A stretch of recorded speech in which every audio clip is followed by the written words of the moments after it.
Welcome back to The Pulse. Now, the governing New Patriotic Party, NPP, is this afternoon ramping pressure on the Electoral Commission to recollect results in some constituencies, despite official declaration favouring the opposition National Democratic Congress, the NDC, in some of those areas. The NPP claims it has concrete evidence, including its own collated figures and supporting pink sheets, showing their candidates as the rightful winners in these constituencies.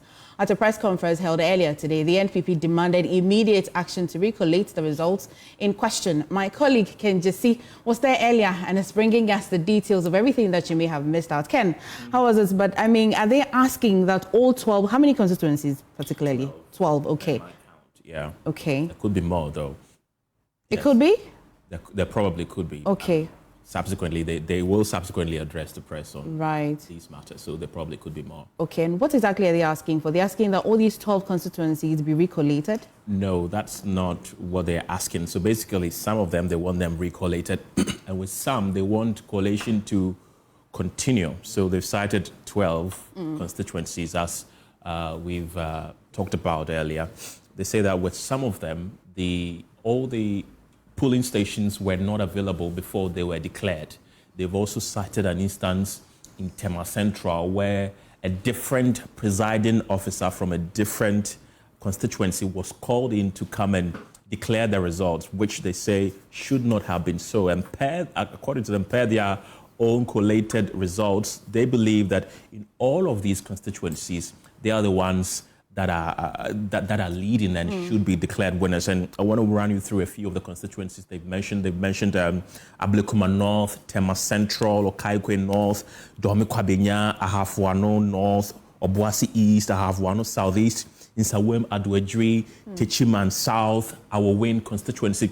And a very peculiar case happened in Obuasi East, according to them. They said that when the results were done, the MPP candidate was the one that was leading, or the one that had won, that was supposed to be declared winner. But at the end of the day, there was a swap.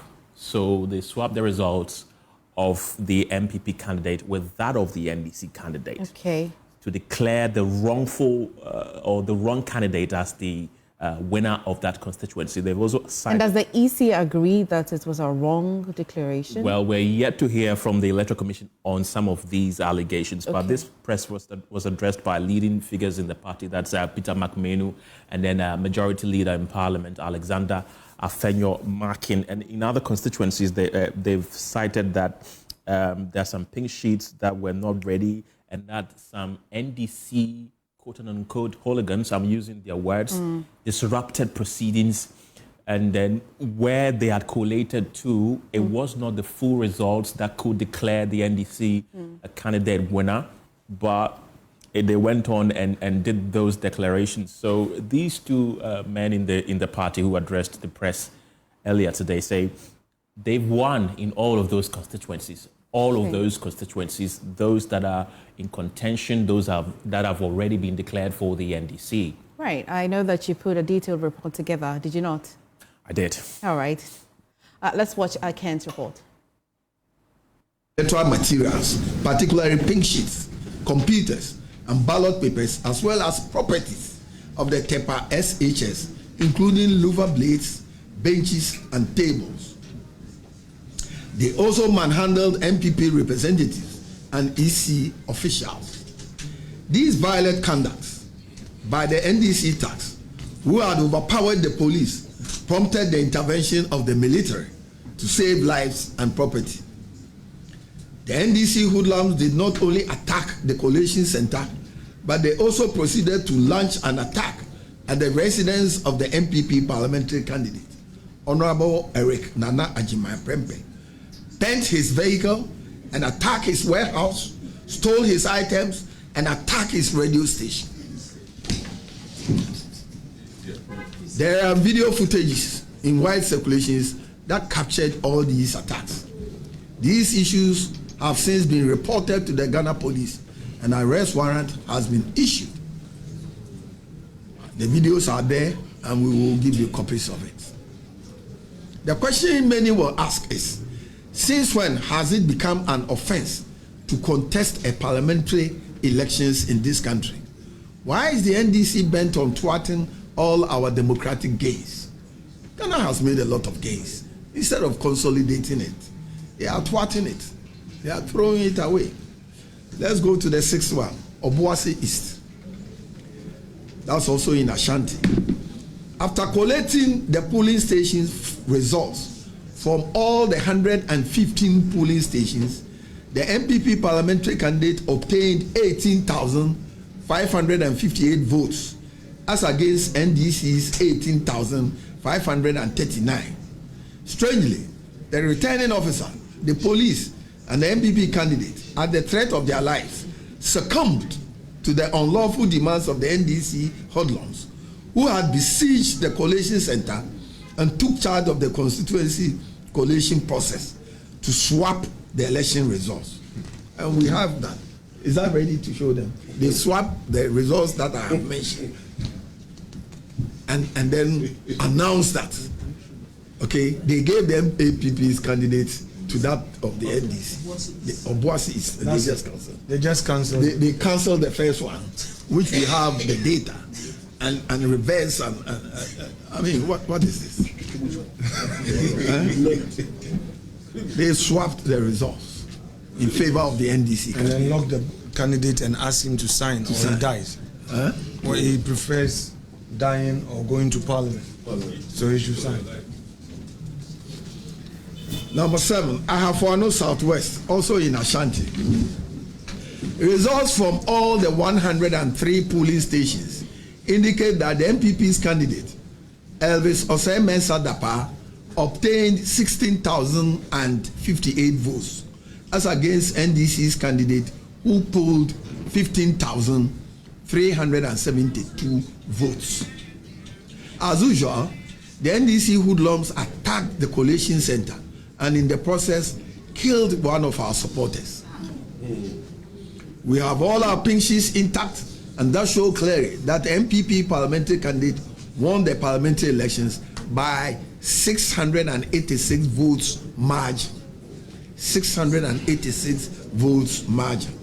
The EC invited the parties to its regional collation center on Monday, 9 December 2024 at 10 a.m.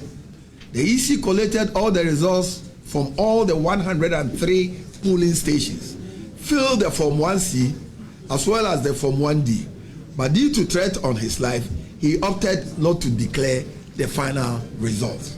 So this is the situation at Ahafo Southwest. Now we go to Bono East, number 8, Techima South constituency. Collation from 279 out of a total of 282 polling stations indicate clearly that Honorable Martin Kwaku Agyei-Mensah Kosa, the MPP parliamentary candidate, obtained 46,468 votes, as against NDC's Christopher Bayari, who polled for the 3,365 votes. Two other candidates in the parliamentary elections obtained 225 votes. The constituency collation was disrupted by NDC elements and has since not resumed. So we want to place some emphasis. All right. The next one is Eastern Region and Sawam Adwaji.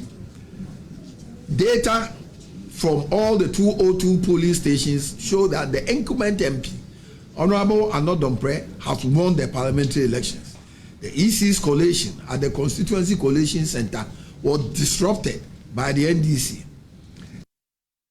Well, so that is the presser by the NPP earlier today. Let's bring in the NPP's Director for Elections, Mr. Evans Nimako, to take us through the specific constituencies and what's the way forward for the NPP. Good afternoon, and thank you for joining us, Mr. Nimako.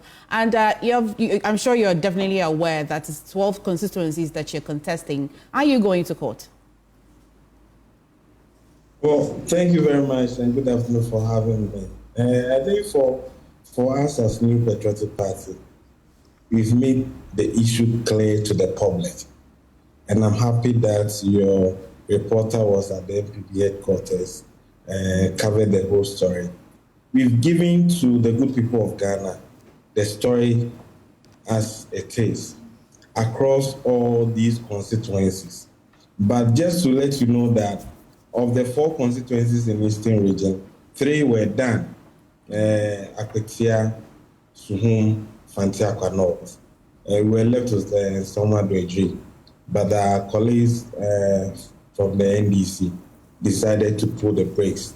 And the EC also decided that they would take some time to address the issue. Now, when you've gone through issues like this, you need to make sure that it is the law as it is. You need to look at the CI 127, Regulation 43 properly and appreciate it better. And if you do, you will not have any issue about the request coming from the New Patriotic Party. For election at the parliamentary level to be conclusive, the returning officer, who is the designated officer, must issue out the Form 1C, which is the collation sheet for all the polling stations, the Form 1D, which is the summary sheet, as well as the Form 1B, which is the rate that the commission will depend to get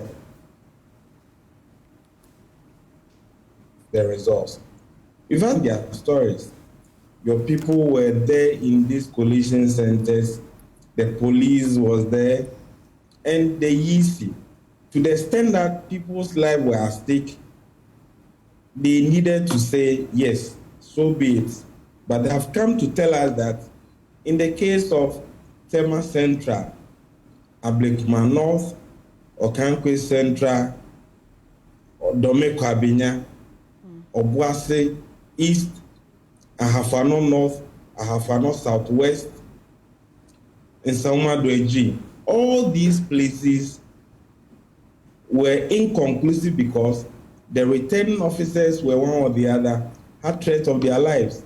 And isn't it strange that you go through elections that the presidential candidate of the New Patriotic Party openly says that, for me, looking at what my party has done, I accept the outcome that the EC will announce and makes the presidential elections conclusive.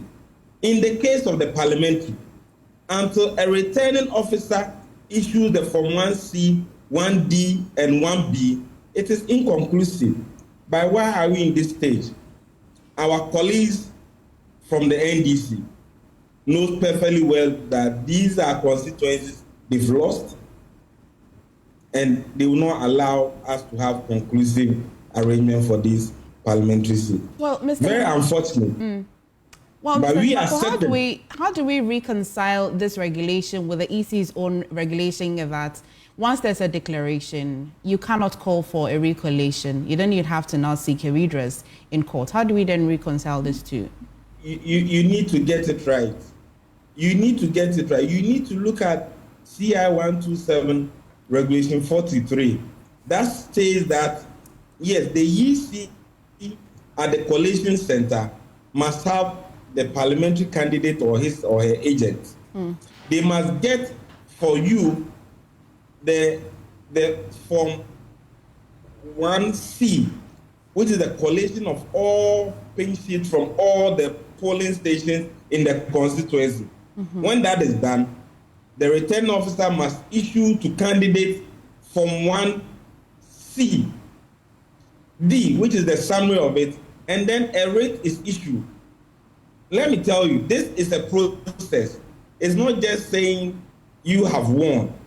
But if you are the collation center and your life is at risk, and you've seen the videos from Ablekuma North, Tema Central, Dome-Kwabenya, Ahafano North, Ahafano Southwest, you can sit in Accra and query the issue. But I can assure you, if you knew how the NDC discharged their men to create confusion at these collation centers, you will now ask whether there was conclusion in this whole exercise or not. For us as New Patriotic Party, these parliamentary elections are not conclusive. It therefore calls for a GC to end the process by going through the exercise, ensure that all polling station results in this polling station, in these constituencies, are put together and then are collated. Then the returning officer will issue the Form 1B, Form 1D, as well as Form 1C. That will bring to conclusion parliamentary elections in all these constituencies. It is after the EC has gazetted results of parliamentary elections that an interested party may consider issue of going to court. So please, those who do not understand and don't want to understand, they are at liberty. But for us as New Patriotic Party, we should just allow the CI 127 to operate. This afternoon, the IGP engaged the New Patriotic Party and the National Democratic Congress. I think the discussion we had, very constructive one, and the NDC appreciate that they must allow the EC to go through this exercise. Well, Mr. Nwaku, I know that you have to go, but kindly hang in there for just a minute for me, because we've got the NDC, who is also a party to this issue, joining us in studio, represented by the popular Dr. Tanko. You've heard what Mr. Evans Namaku has said. You also followed exactly what the presser also said, and the concerns raised about these 12 constituencies. What's your initial reaction? That their press conference should be dismissed with the contempt it deserves. Why? Completely. You shouldn't have covered it. Why not? It's a complete waste of time. And they have grievances, and What they have grievances? issues with the... Let me tell you, they don't have grievances. You see, we should live by principles in this country. This is not the first time we are conducting elections. Not just principles, but laws as well. Yes, the principles must follow. This is a political party that oversaw an election of 2020 in Techima South. The one you were reading for my good friend to respond to, the letter, that was a response to us. When we asked for re-collation of Techima South constituency results in 2020, you know what happened at Techima South? They shot, state security shot and killed people at a collation center. Vandalize the place. Mr. Tanko, I know that when there is a precedent in law, and there's a matter in court, usually the court will definitely look at the law, and then support it with the precedent. Beautiful. They don't go past the law before going to the precedent. So that's why I'm saying that what they are doing, they have constituted themselves as judges and determining the law. No, he is just giving us clarity. I'm giving you clarity because it's the same precedents he's talking of. He's saying that vandalism happened, people were threatened, they were forced to do declarations. What happened in Techima South? If the matter goes to, if these results are gazetted by the Electoral Commission, and then they want to take the matter up to court, the issue of electoral crimes will then be separated to how valid some ballots or how valid the re-collation was. I'm sure you agree to this. I'm saying that if you allow me to flow, you'll understand where I'm coming from. The question is simple. They are challenging the validity of the declarations. Is that not what they are saying? Yes. And they are impugning some kind of, that it was done under duress and people were being attacked, vandalized the place. And I'm saying that the vandalism that was being perpetrated by the state itself led to the declaration of Techima South in 2020. We asked for re-collation because we thought that re-collation was not properly done.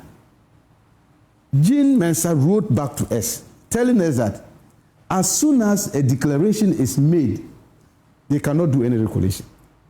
And therefore, if you have any issues, you know where to send your problems to. That was her response. Tell me, the declarations, were they made by the police? Those declarations they are challenging.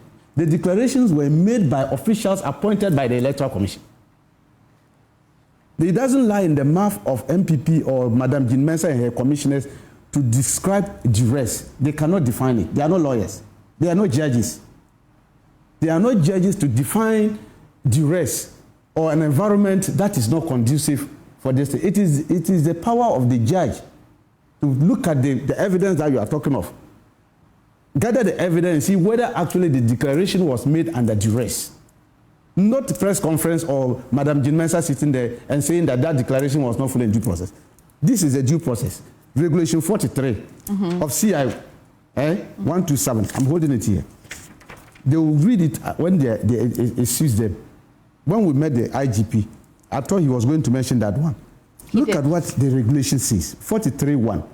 Subject to regulation 42, immediately after the results of the poll for all the polling stations in the constituency, listen, the law, when they say in the constituency, it means it's emphatic. It's referring to a particular place. Of the returning officer have been given to the returning officer shall, in the presence of the candidates or representatives of the candidate, or not more than 2 counting agents appointed by each candidate, A, assemble the results from the polling stations without recounting, and the ballots in the ballot box, except where there is a challenge by a candidate or a counting agent in respect of a specific box. B, fill the parliamentary election results summary sheet as set out in Form 1D of the schedule. Give public notice of the total number of votes cast for each candidate. Publicly declare as elected in a parliamentary election the candidate who had the highest votes. Tell me, all these 12 constituencies, was that not happening? Mrs. Tanko, we shall go back to that provision that you have just read, and then I'll take you, just hold on for me. We're going back to Parliament. There's something happening in Parliament. Let's take you back to Parliament. All know that whatever is contained in the report constitute proposals to us as a House to accept or reject. The proposals were made. Indeed, Mr. Speaker, you drew attention to the fact that given the time at our disposal, we will not be able realistically to cover all the items that are being proposed. And you suggested that we prioritize certain items. Members raised issues, rejected some items. Well, we've got parliamentary correspondent Go Asante on phone to give us details what's happening in Parliament. Kweku, what's happening? Can you come again? What's happening in Parliament now? Well, MPs have been haggling over what exactly the business at the House. And if we vote against it, in particular, the majority side are looking to get some Kweku, if you can talk a bit louder. Just some shares for the Ghana Navy. The NDC MP said they are not going to accept all of that. They are not going to deal with that because they believe that these are businesses that must be left for the new John Dramani Mahama government to deal with in January of next year. And so that is the business they say they are going to take when it comes to some of those issues. And so you hear Mahama Yard go on the floor now arguing that, listen, if the NPP side insist the business paper as it is currently will be rejected, which will not bother well for the House because they want only to deal with the budget, the mini budget for next year, and then some specifics of all those issues. So let's get to the floor and see how some of those things that are being discussed. Of the report, then they vote. Mr. Speaker. Yes, please. Mr. Speaker, let me make this important point. Then we can draw the curtain on this matter. Mr. Speaker, the practice in a parliament is for government business to be tabled on the floor, views expressed, and a vote taken. Mr. Speaker, these items have been business of government since some have been on the business state or a border paper since 2022. Some have been on the order paper since May. Mr. Speaker, what is their problem? If you say you are opposed to it, so be it. Let us come with the motion. You have your 137. Your 137 will say no. Our 138, if we have it, we vote for it. Two, Mr. Speaker, on the judges, the committee is done with its report. You participated. The report is supposed to be laid. If you are against it, that is your principled position. But you cannot say that government business, because you merely disagree, we should not list it on the order paper, or that it should not be a matter for business committee to consider. We will be setting a bad precedent for democracy. We will be setting a bad precedent for democracy where members will say that because they disagree, they will vote against a business statement to say that we agree for this item to be on the business statement. We don't agree for this. What you do is to wait to express your opinion. And when you express your opinion, if at the end of the day your opinion carries the day, so be it. But Mr. Speaker, what they are introducing is very unknown to our democracy. Very unknown. And I want to accept that. We should not set a bad precedent. Honorable Majority Leader, yes, please resume your seat. Thank you. We have been confronted with these things before. It's not the first time. Go and read the Hansard of 2000. You will come across a similar challenge that faced the House. That time, I was chairman of the Committee on Constitutional, Legal and Parliamentary Affairs. His Excellency the President was a ranking member. Go and read it. The same issue of nomination of judges to the Supreme Court came up. And there was serious objection by the minority then. And the then government had to drop those nominees. Go and read the Hansard. And the reasons that were adduced, led by His Excellency the President at that time, they are there. So don't create the impression that this is the first time such a challenge is facing the House. If there's a need for us to improve upon it, and I believe there's always a need to improve on these things, okay, let's say so, and let's go on it. But I gave you a reason that these matters are so important that we need time to consider them well. If you wanted to always sit till midnight or the next day, I'm available. Luckily, I'm very healthy now. You know, I can sit through.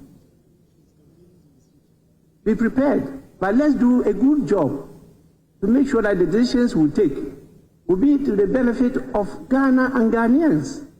That's most important. Not just rush through them and then maybe further aggravate the economic or social situation in the country. That's my worry. We have spent the whole day today not doing much. I don't know what will happen tomorrow. But I'll put the question. If I put the question as you have requested, I'm trying to look at your numbers. Because sometimes I have to save you from embarrassment.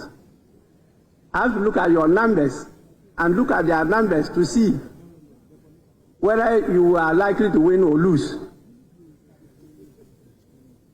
You have to adopt the business statement. I have to put a question. To adopt. Yes, go on. We should check the rules. The Speaker. Yes. The Speaker, the business committee report has been submitted, and issues have been raised. Some issues have been raised. Some of them legitimate with respect to the time available to the House for doing justice to some of these matters. On the other hand, Mr. Speaker, the matter being raised by the Majority Leader is also legitimate in the sense that if a paper is to be presented to the House and a decision is taken that no, will not allow you to introduce the paper to the House, it means that technically you are saying that you don't allow government business to come to the House. And that will be a dangerous precedent. I mean, technically. Also, for the Speaker, you're giving a very useful guidance as to going forward what should be done. The Speaker, it is useful. However, we must also be careful. Is it the case that a speaker would say that I will allow this government business, I will not allow this government business? So even though I see a lot of sense in what the speaker is doing, we must also look at the technical implications. I think that we have these matters before us. Admittedly, it's not everything that we can deal with. So we adopt the report and we consider those matters that have come before us. We get to first reading is just rising and bowing, but we can't transact business on it. Like the second reading and so on and so forth. Because when you do the first reading, you now have to refer the matter to the appropriate committee to go and consider and report to the House. Do we have the luxury of time? We may not have that luxury of time, which then goes to what direction the Speaker is giving us. That let's look at all these implications. So we become very pragmatic in the consideration of these matters. So I'm saying that time certainly will not allow us to deal with all these before us. I agree. But when it is advertised for a paper to be presented and the indication is that no, we will not allow this paper to be presented, that also has its own connotation, which in my view will not be good for the image of the House. But we must be pragmatic. What can we deal with? What can we not deal with? The Speaker has offered some suggestions. Going forward, we look at what to do, what we can do, and what we cannot do. As simple as that. Which is why the leader is saying that, okay, let's adopt the report. However, we must take into consideration the various suggestions that come from the floor, that have come from the floor. Then we move on. That is my consideration of the matter. Yes, Honorable Area. Speaker, Mr. Speaker, it is already known to us in this House that this meeting took place without the participation of our leader. That became obvious when Honorable Ahmed took the floor. He indicated that our side did not participate because they were misled regarding the timing of the meeting. This is a very serious matter. And you have given further guidance. Indeed, I think that the proper thing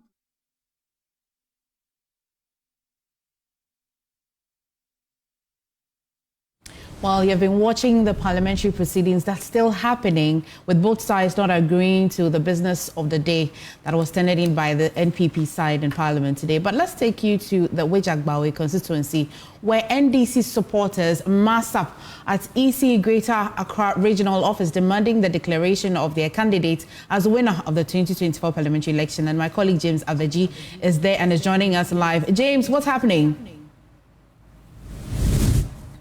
Immediately after. Well, MFA, let me kindly just inform you that the parliamentary candidate for the NDC for Weija-Gbawe is currently speaking. Let's listen to him and then I'll bring you up to the election director actually for that constituency. And then when we're done with him, I'll tell you what has been happening here in the last few hours. Office on Wednesday in the night at around 8 p.m. And this is what we chanced upon. This is not hearsay. The EC lady herself confessed that they were making entries. They were putting in totals. As to what they were putting in and why they were putting it in 4 clear days after, nobody knows. But that is an act of criminality. And by that act of criminality, we, by a layman's knowledge, know that the election result declared, so-called declaration, is null and void. If you apply for a school with a fake certificate and the school realizes that your certificate is fake and they revoke that certificate, what have they done to your admission? Your admission is revoked because the basis of your admission is wrong. And that is what has happened in the election in the Weija-Gbawe constituency, the parliamentary election. Now, we met with the regional director of the Electoral Commission and put this across to her. We did that verbally and put that on paper to her. For the EC to come out and tell us the steps that they are taking to address this, she has refused to. We agreed with her in the meeting on Friday that we'll be here on Monday for response. From 10 a.m. till now, she has refused to see us. Have you heard from her? The information that she passed on through the regional police commander was that the message has been, the letter has been forwarded to the commissioners and they are awaiting response. If this is the feedback she has, what stopped her from coming to tell us? And for hours, we were trying to call her on phone to tell us this. It doesn't show respect to us. This is the mandate of the people. We went into an election. The election is a sacrosanct activity. It is not an everyday activity. That is why the EC, against all odds, will be resourced to the extent that they should make no mistake. But aside the mistakes that they made, the infractions, the misassignment of pin sheets that delayed voting up to 10 a.m. and also delayed counting up to 10 p.m. Aside all that, they top it up with a criminal act by going to now fill the collation form to balance with the results that they so-called declared. That renders the whole result null and void. Is that why your supporters were visibly upset? The agitation of people out there, and if you call them our supporters, you are getting it wrong. They are constituents of Weija-Gbawe. They queued to cast their votes. They were given an opportunity to determine who will lead them in the constituency. And that is what they did. So for somebody to twist their arm and give their mandate to another person, nobody will sit back and then watch that. So they are not here to support anything. They are here to also protest and demand for their rights. I am not aware. I was up there trying to convince the EC lady. But the police are here. So please, we would like to deal with the substance of the matter. Okay, let's deal with the substance of the matter. So you said they've declared results that to you are null and we void. say, and after declaration, we know that you have to head to court. If you have any challenges with them, why are you not in court that you are here? if you understand what I said, I asked the question that if you go to school with a fake certificate and you are caught, what will happen to your admission? It will be revoked. You don't go to court to go and revoke your admission. The school can take that definitely doesn't apply to the to election, because the elections regulations are different from school admission. If that doesn't apply to the elections, let the EC lady come and tell us that this grievous criminal administrative breach should go this direction. It is not captured in any part of the CI. Where in the CI stated that when an act of criminality, faking and falsifying election results, and confessing to that, where in the CI does it make provision for that? How many of the polling stations do you have problem with? It is not a matter of polling stations. They were falsifying results. We will get into the details of polling stations. But if they were falsifying results, there is the collation form upon which they should have declared the winner was not complete, and they declared the winner. What was the basis of declaring the winner? What was the basis of the figures that they mentioned there? So you disagree with the entire result that was declared? We have stated our position that there was an act of criminality and the election result, so-called declared, did not have any basis, because the basis, which is the collation form, was not completed on that day, and it was being filled 4 clear days after the election. You can make your own interpretation from that. But, Honorable, let me just have a word with you. I have seen the pink sheet coming from the Coalition Center the day after the election, and your representatives did not sign that pink sheet. Coming from the Coalition Center. We are telling you the people are filling what? The coalition forms, and you are saying you've seen it. We've not seen it. Until Thursday morning, we've not seen it. Our agents didn't bring us any what? Coalition forms from the coalition. Would that be because you walked out of the coalition process before it was completed? It was being filled on what? Wednesday, Thursday. And that is what my election director have told you. But there was news making rounds that you were not vigilant enough to protect your results. How do you respond to that? How do you define vigilance? Define vigilance for me. I'm asking you to define it. There to protect your results. I'm nowhere. I'm nowhere. Did you walk out before the process ended? I walked out at a point because there are issues with some of the pink sheets. We have pink sheets that has no what designation. You don't have any polling station assigned to it. You don't know the presiding officer that signed that pink sheet. No name of any presiding officer. And at the collation, we are supposed to what? Agree on all these things before what? Collation starts. And Madam Abigail, knowing very well what he has what? Connived with the MPP and they are about to do, walked out of what? The collation room and told us the NDCs that what? If we agreed on something, we should come back. So meaning you raised these issues with her and she couldn't provide any justification. What was her exact answer to you when you raised those? The exact answer to me that, if the NDC agrees on something, we should come back. So, yes, truly, she walked out and we also what? Stepped out. Okay, so what is that thing that you agreed on? We agreed on what? We didn't agree on anything, and that is why we are telling you that the basis for what? Even the declaration is flawed. Yeah. Do you have any pink sheets on your own that you can use to contest what the ECs have? When we get there, you hear from us. Thank you. For now, what's the next line of action? It seems to me that you haven't had any headway with your discussion with the EC today. What are you doing? Definitely we'll have a headway. So the discussions have started and you hear from us. Thank you.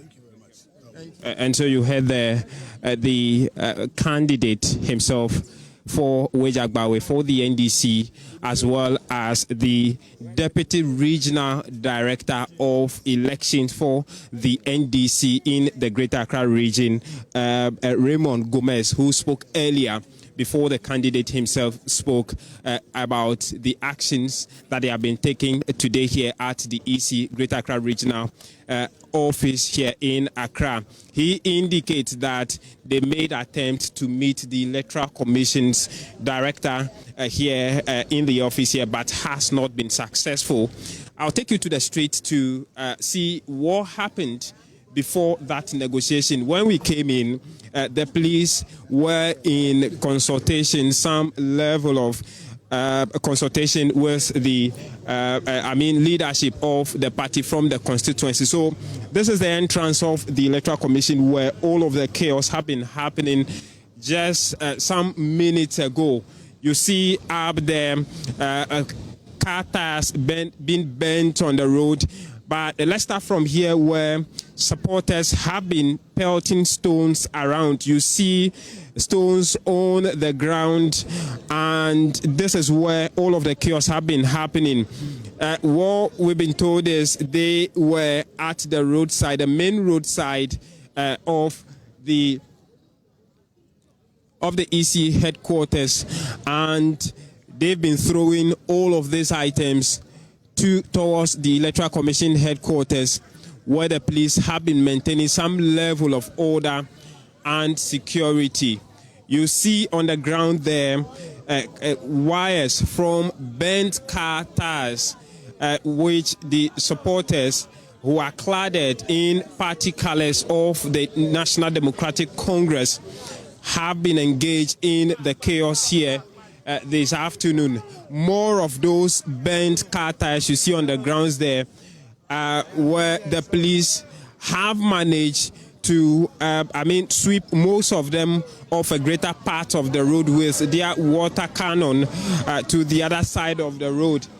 Just some few minutes earlier, we saw some scrap dealers also making business of the situation. They've been here gathering the wire remains of the car tires. I see the supporters massing up again, approaching the EC entrance of the EC headquarters, regional headquarters. I see leadership of the party who just spoke to us coming back to address them on, I want to presume, what the outcome of their engagement with the Electoral Commission has been. I'll go back to the road to have a final view of what the remains of the items that have been burnt on the road look like. But as we speak, the supporters are currently massing up again. It is unclear what they are massing up for, but I want to presume, because I see the party leadership who spoke to us earlier, including the candidate himself here, I want to presume that he is going to address them on what the outcome of today's negotiations with the Electoral Commission has been. He told us that when they came here earlier in the morning at about 10 a.m., the schedule was to meet the EC director of the director of the Electoral Commission at the Greater Accra region in order to present their petition to her.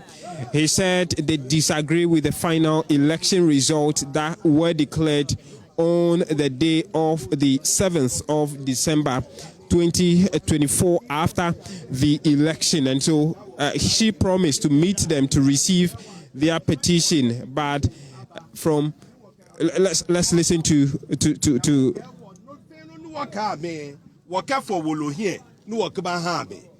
promise 8 p.m. the same day waka petitioner bahame waka petitioner ahame ni amehanu woliake mene 10 o'clock ame baba kona ame baha wo eito dwemo ni waka ha me. Unfortunately kaje lebi 10 kabata biane wona ke ame ba ame ke message to commander ake wa ke le enako answer ewo enyene ke answer kwa ba ha wo. For that matter e kpafai commander un kpafai ake biane te wo fi oten wo fe wo ba na tui wo ba ya hia koni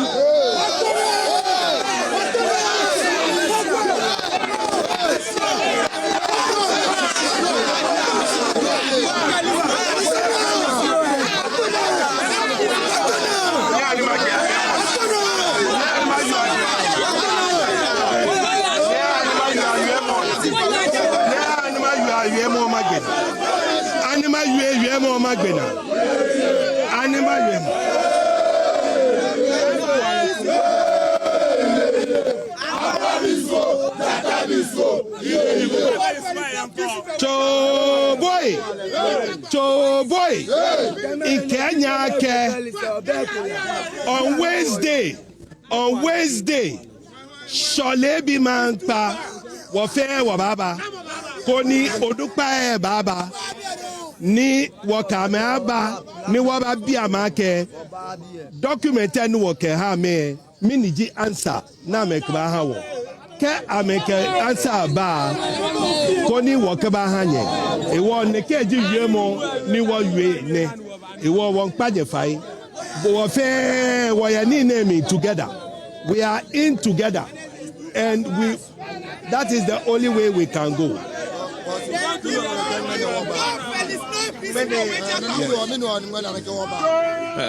So you heard the Director of Election, Deputy Director of Election of the NDC. Let me attempt and see if I can kindly, he spoke in Ghana, wanted a translation of what you just told the supporters there. What have you been telling them? Well, I told the supporters that we understand their plight. They've gone to an election and they voted. These are Dominic Abenya. These are Weija-Gbawe constituency who voted in their constituency to elect their own leader. They believe that what the declaration given them is not reflective of their votes that they gave, and so therefore they wanted to find solutions. Unfortunately, same people have realized the infractions, the irregularities, and the criminal activities that was caused during the process. And so they are asking the Electoral Commission to annul the results and call for a rerun of their election. An entire re-election in Weija-Gbawe. If they are not able to collect the correct results for this election. They believe that this is their votes have not been properly dealt with because the infractions are too many. And so they have written a whole petition after 4 hours talking with the regional director of the Electoral Commission. The Electoral Commission has agreed that this morning they will give us a response. At 10 o'clock Unfortunately, we came here at 10 o'clock, and this is the results. When did you submit the petition? We submitted a petition on Friday evening at 8 p.m. as agreed with her that we would make sure that all that we discussed with her for 4 hours should be put on paper and be submitted to her so that she can give it to the Electoral Commission, J. Mensa. You mean that you are referring to the Greater Accra Regional Director? Mrs. Pinkra and her deputy. We sat with them for 4 hours and they listened to us. They saw all the problems that we were telling them and they wanted it on paper. Firstly, we didn't want to, but on second thought, we brought the petition to her. And unfortunately, this morning, 10 o'clock, we are supposed to come and get the results, and she's nowhere to be found. So we find it disrespectful. We find it breach of trust and a breach of good faith that we had in her. By today, after 2 days, she ought to have given us a response. So you are coming back on Wednesday? We are asking our supporters, our voters who voted in Weija-Gbawe, that we will pursue this matter to the latter, and every vote in that constituency shall be counted properly by the processes of the CI 127, and every vote will count. And so our members, our people are asking her to come and give us response on the petition that we have written, or else we have our own next line of action. If after she ratified whatever you wanted to ratify, she comes back with the same result in support of the NPP candidate, will you accept that? We know what we voted for. Weija-Gbawe Weija knows what they voted for. And as long as the votes are not counted properly, our support base will not accept anything that is fraudulent, anything that is not correct, and any processes that was not properly adhered to by the law. So you're coming back Wednesday morning? Wednesday morning, we are coming back and will lead the team to see the regional election, regional electoral commissioner of the election commissioner, Madam Mrs. Pinkra, to give us a response of the petition that we gave to her. We are coming back on Wednesday morning, 10 o'clock. She used the media. She used a media which is talking to the regional commander to tell us that she is not coming today. We are using the same medium to send a message to her that the regional commander should inform her that on Wednesday we are here to come for our results of the petition we gave to her. Okay. What's your name and who are you to? My name is Dr. Desmond Aiboy. I'm a member of the Regional Election Directorate of the Greater Accra region. Okay. Thank you. And so you have there a member of the Regional Directorate, Greater Accra Regional Directorate of the elections of the National Democratic Congress. And so they are going back. I'm sorry, you go back home. You are retreating today. Yeah. Going back home. We will go back and we will come back on Wednesday. Okay. When we come back, we don't go agree. Okay. Okay. And so the supporters, they agree. Okay, thank you. The supporters, they are agreeing that. Well, just happening now is the Electoral Commission Regional Office in the Greater Accra region. Happening now, my colleague James Aveji has been there bringing us updates on what's happening with the Weija-Gbawe constituency with the NDC parliamentary candidate and his petition to the EC. We shall take you to Parliament again, but I still have Dr. Tanko here with me and I want to take your reaction. What will be the NDC's reaction to this? You see, all this problem is caused by the Electoral Commission.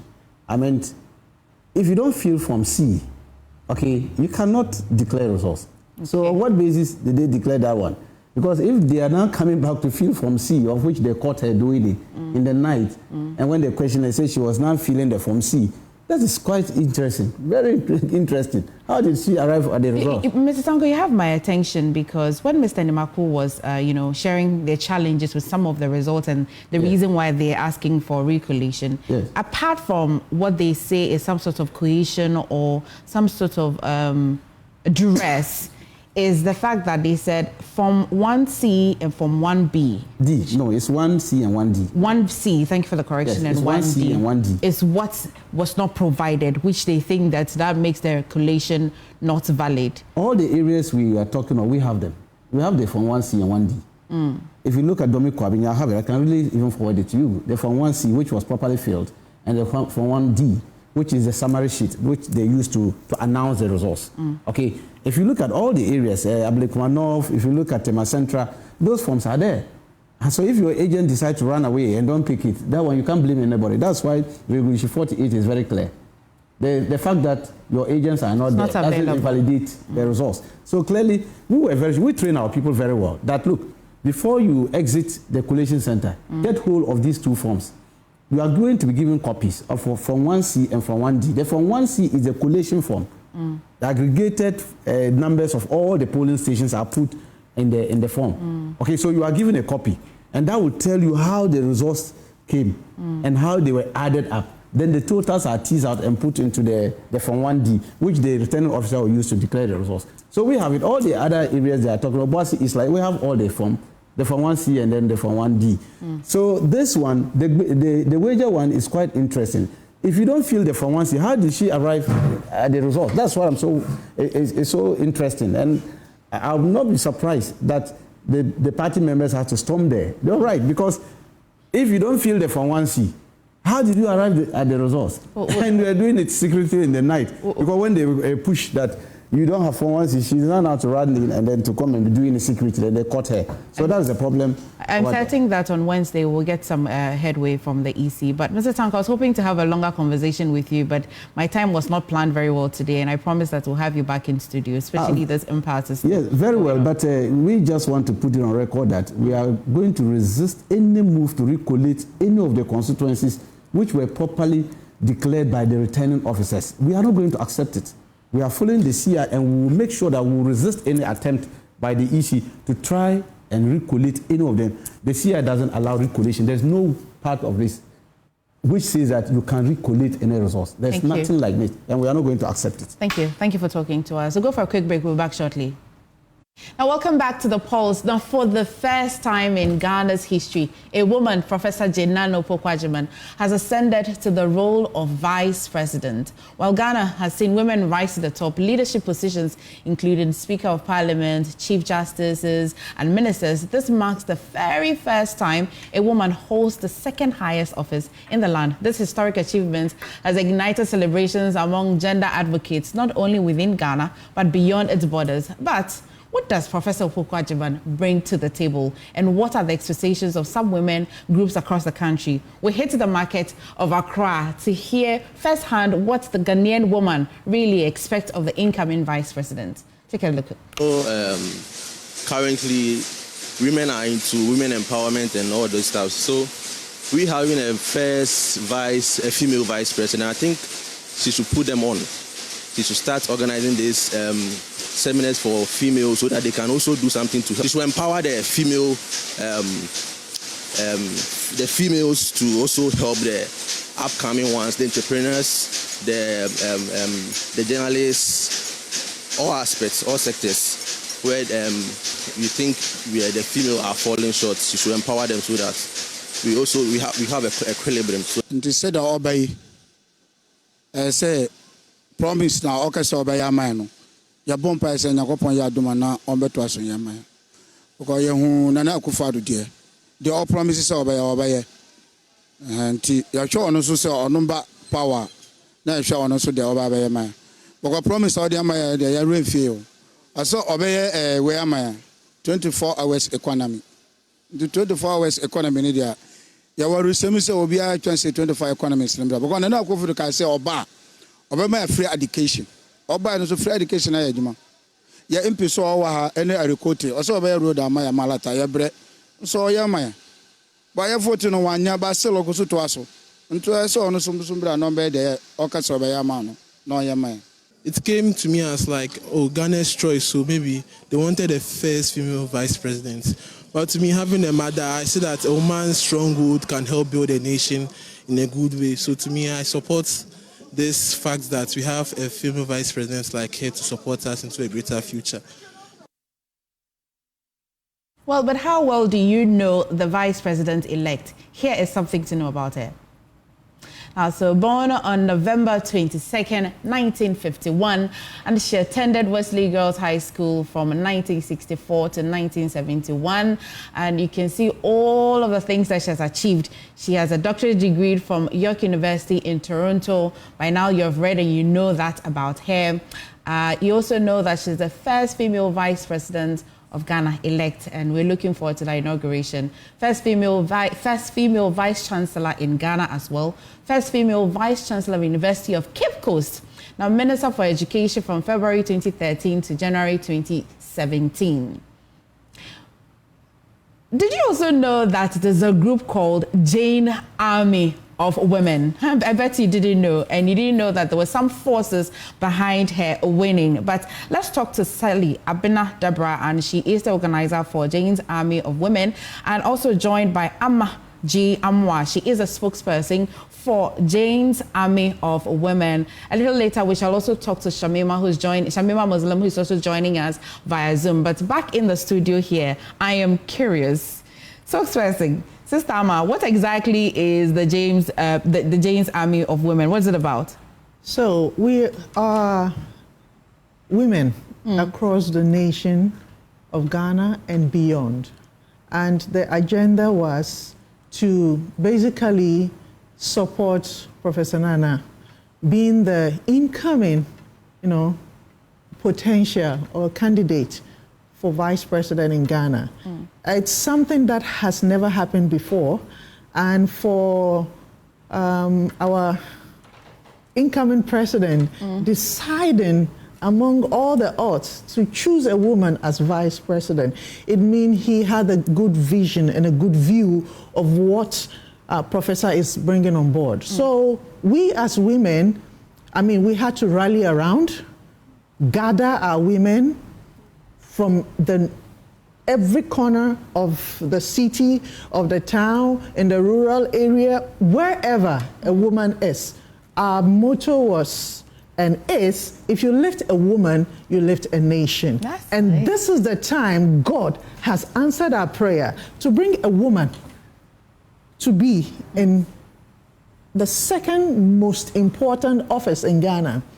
She will understand us better. She will feel what we feel. And she will come in to support our father, the president, to make it, make things come into fruition. So irrespective of the party that you stand in, it's not about partism. It's about women empowerment. It's about children, youth development. And that was what we stood for. Right. Sally, and so in organizing women to want to support during the campaign, how easy or difficult was it? And what are some of the expectations they were sharing with you that, oh yes, we'll support Professor Jane Nana, but when she becomes vice president, this and this and that is what we want her to do for her. What have you been picking from women? Okay, thank you very much. I think so far on the campaign grounds, when we went around all over Ghana, some of the challenges that came up was in terms of health. They spoke about having quality health, having quality education as well, also helping the women to set up their own individual businesses. Sometimes when women are, resourceful, it helps a lot. It helps the men. You don't always need to depend on the men. When you help a woman with something small, she's able to put together so many things. That's why we really need all women financially strong, because when you empower the women, it helps the upbringing of every child. And as you can see, all the successful children, all the children that come on board that are able to, you can stand and say that this child has made it. Everything depends on the woman. Right. Everything depends on the woman. I'll come back to you. When I come back to you, I'd like to know exactly the vice president-elect, her own aspirations for us women in Ghana. What you've been picking up from her, the posture, amid all of the excitement. But let me go on Zoom and speak to Shamima. Shamima, thank you for making time and talking to us. But I know that so many years ago, even when you spent a lot of years on TV, you have been a major advocate for women empowerment. How did this come to you personally? So, good afternoon once again, MFA, and good afternoon to your viewers as well. And thank you to Ghana for the resounding win that they have given us. The mandate is truly phenomenal and huge. You were right. I've been always campaigning everywhere I find myself since my university days for a greater inclusive society where we have representations of all manner of persons and all manner of communities in the public space. And as we all know it, women underrepresentation was quite a major issue in the history of our country. So it was very exciting when the dream to see women elevated to the highest level in governance was no longer a distant dream, but quite a plausible one after His Excellency John Dramani Mahama nominated Professor Jane Nana Opoku-Agyeman in the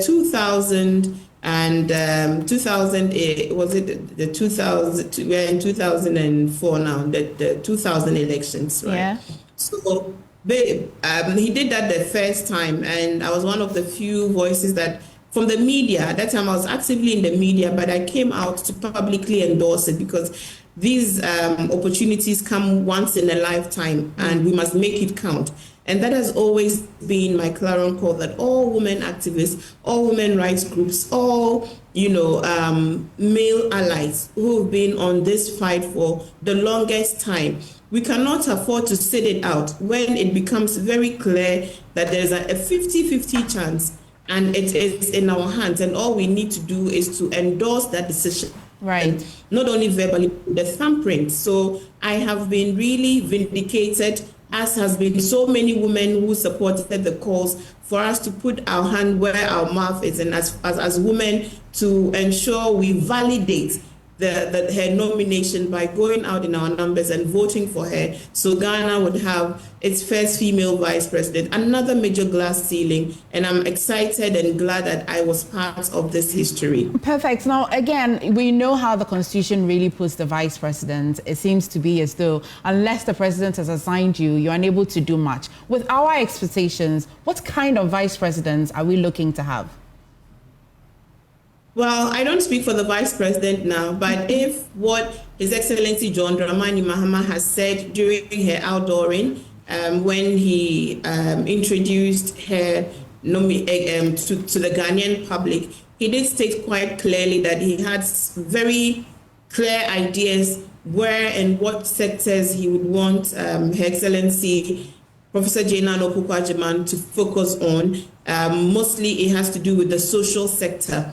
If you look at the social sector, it's so broad. It has education, it has health, it has gender, it has tourism even, it has chieftaincy. So a broad range of social sector issues which really touch everybody. You know, if you look at the social sector, it touches every citizen directly, remotely, indirectly. So it's a very important key sector, and His Excellency did announce publicly that Professor Nana Jane's briefs would include oversights over these very important social sectors. So I should suppose that is where we should see her quite actively pursue in terms of oversight and ensuring that we are meeting the target and the promises that we have made to the Ghanaian people.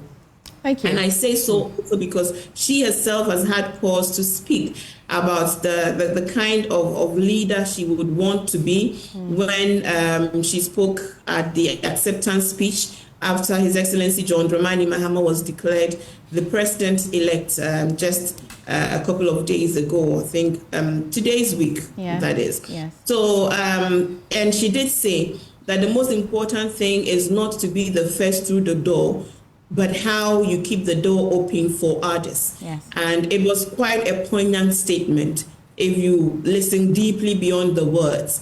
This is a commitment truly from a woman who has nurtured talents all her life and held hands all her life because she has been the first in many of the spaces she's found herself. Yeah. She's broken several glass ceilings as the first. So she recognizes and knows that it is just not the beauty of being the first.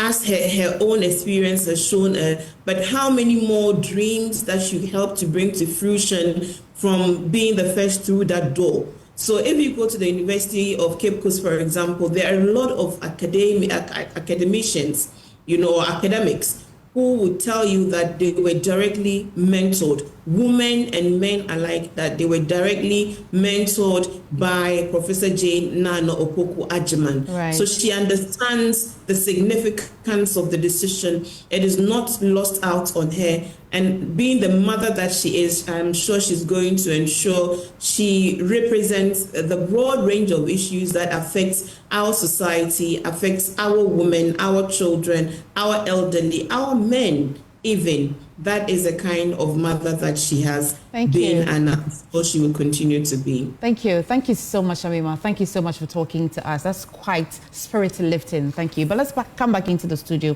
And Amma, tell me, how should my mother who lives in Mangwasi, how do we think that they are going to be able to benefit from the very first female vice president? Are we able to trickle down and decentralize the things that she'll be able to do to the very ordinary woman at the very bottom? Yeah, I think Shamima made some serious pointers over there. And yes, this is an all-inclusive government where attention will be given to more of the regional and community development and resourcing. Resourcing could be in twofold, either human capacity or natural resource.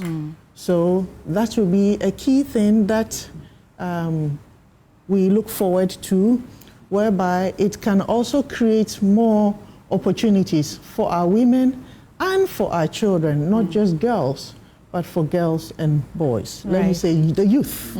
All right. And another driver too that we'll be looking at is the skill set and capacity training. Professor's agenda is also on education, reform and education. So skill set, not only for the tertiary, but also for the vocational and technical. Okay. Because we seem to be losing out on that. And that is also a very key thing to consider when it comes to development, human capacity. There are a lot. We have... I'm sure that all of the pointers that you have made, when the inauguration is done, and we have seen it and she's been sworn in, I'm sure I'll bring you back. Sally, quickly before we wrap up on this conversation, what's the way forward for Jaina Army for women? Are you guys throwing a party that I'm invited to or something? No party for now. Okay. We're still observing, protocols. Okay. So when the party time is, due, we're going to communicate that to you. But this is quite an impressive initiative. I want to know how this army is going to be pushing for the women agenda case and not just for Professor.